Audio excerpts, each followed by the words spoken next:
What's up everyone, it's Kadi with Money Investing. In this video we are going to be talking about Microsoft, ticker symbol MSFT, and they're also going to be reporting earnings next week on Tuesday after the markets close. That's going to be April 25th. So I'm going to break down everything you need to know with respect to earnings estimates, the year-over-year growth, the revenue estimates, and of course going over the company itself, the intrinsic value, and the technical analysis on this stock as well. So hope you guys enjoy this video and find it helpful. If you do, make sure that you drop a like. Don't forget to subscribe to the channel if you're just joining us for the first time. The link to our Discord and Patreon is going to be down below if you're interested in joining us. 16% annual discount also available till the end of this month. And again, you'll get access to all the buy and sell alerts, options alerts, trade ideas. Everything's going to be included with a link down below. So first things first, this right here is going to be that estimate for the upcoming quarter. Now, Microsoft is in a different fiscal quarter. They are going to be reporting for the third quarter fiscal year 23 because their quarter runs from July to June. And again, you can see April 25th is when they are going to report after the markets close. And the EPS estimate is $2.23 or $2.24 on a GAAP estimate basis, which is going to be a growth of just about 1% on a year-over-year basis. Revenue expected at just over $51 billion. And you'll notice that in the last 90 days, there have been 29 downward revisions on Microsoft's earnings. Right? So we haven't really seen any upward revisions, all downward in the last 90 days by 29 different analysts, or 29 times pretty much is what we have seen for Microsoft. Now, I don't have to go over the company in too much detail. We already know Microsoft is one of the strongest companies out there, one of the biggest tech companies in the world, next to Apple and next to Google and Meta and some of those other companies. So market cap's way above $2 trillion right now, $2.12 trillion, with a decent yield of just about under 1%. And of course, it is, one of the most successful companies in the world has ever seen. So $77 billion in 2013 was the revenue, growing that to almost $200 billion. And gross profit also excellent margins, $57 billion, growing that to $135 billion. And operating income's gone from $27.5 billion to over $83.3 billion. Net income, again, $21.8 billion, all the way up to $72.7 billion. And consistently, shares have been bought back from 8.4 billion all the way down to 7.5 billion shares, with EBITDA also growing from 30.8 billion to over 97.9, almost $100 billion for the company. So needless to say, it is, again, fantastic company to have in anyone's portfolio, but not at any price, right? The valuation does matter regardless of how great that company is, regardless of how fantastic the fundamentals might be. Valuations and pricing always matters. Now, going over to profitability margins before we jump into the valuation here. Excellent margins, right? 68% gross margins, 41% EBIT margins, 48% EBITDA. Net income's 33%. In other words, every dollar in revenue, 33 cents trickles down to the bottom line as net income for the company, and free cash flow margin sitting at just over 21%, with a return on total capital 20%, assets at over 18%, and common equity at almost 40%. So very, very efficient company as well. And of course, we've got that ChatGPT and OpenAI partnership with the Bing AI. That's also going to be very important to get more insights on when Satya Nadella is giving the earnings call, when there's a lot of Q&A happening, how AI is going to play a big role in Microsoft's future. Very, very important in addressing that particular topic. This right here is going to be the balance sheet. So again, Microsoft sitting at almost $100 billion of cash, about $78 billion of total debt. So that gives the company a negative net debt of $21.5 billion. Current ratio and quick ratio well over 1. Debt to free cash flow is a little bit over 4, but it's not really that concerning because the company has negative net debt, meaning more cash than debt on the balance sheet.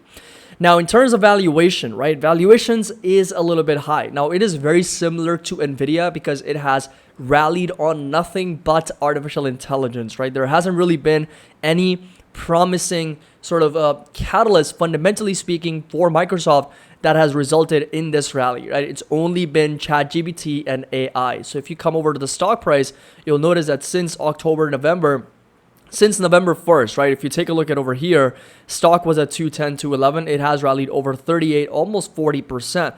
That is a pretty substantial, rally even for Microsoft in a very short period of time, considering that it is one of the biggest companies in the world. Apple, since October, if you come back to January, since the low point has rallied a little bit over 33, 34% as well.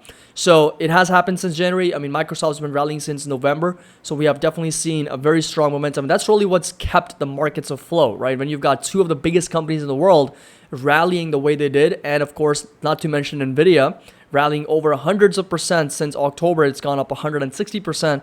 Of course, you're going to have the markets push higher. Without a doubt, you're going to have the S&P, the NASDAQ pushing higher because you've got three of some of the largest companies in the S&P pushing higher as well, 30, 40%, not to mention 150%.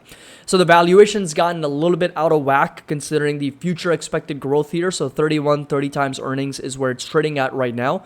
We've got price to sales at a little bit over 10 and a half, and we got enterprise value EBITDA at over 21 with price to cash flow trading at 23.24 with a PEG ratio, forward PEG ratio 2.48, which is, a little bit on the higher end, and not to mention that the growth is not as high, not expected to be as high as the P multiple.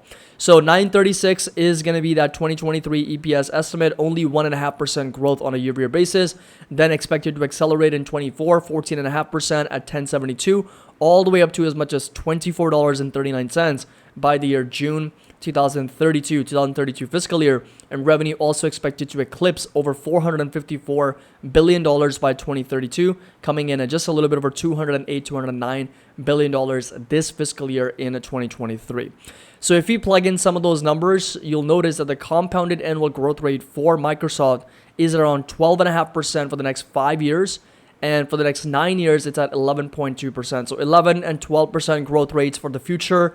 Do they really deserve a 30 times PE multiple? I leave that up for you to decide. But for me personally, I don't think so. If the growth is really that slow, I think a much better multiple over the longer term is going to be closer to 14, 16 at a stretch, even as high as 18 to 20. But those are going to be some multiples that I would personally prefer for a company growing at 11, 12%.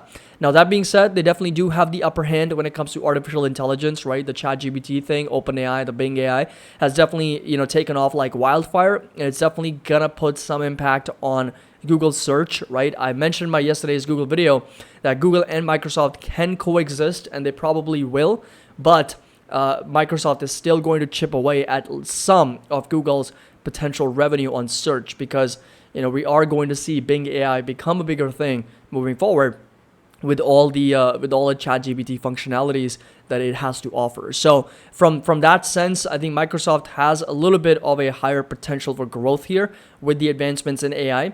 So what we're going to do is we're going to plug in a little bit of a higher growth rate. I'm not going to go with 12.5%, but instead let's just do 14% if the net income can be grown at that level consistently over the next 5 years, which is a very strong number, right? 14% for a company like Microsoft, which is already so big, is going to be a very good number to consider. Now, the discount rate is going to stay at a 12%, 10% margin of safety, minus 1% share buyback because the company's been consistently buying back shares in the last 9-10 years. They've been plowing money back into their own company.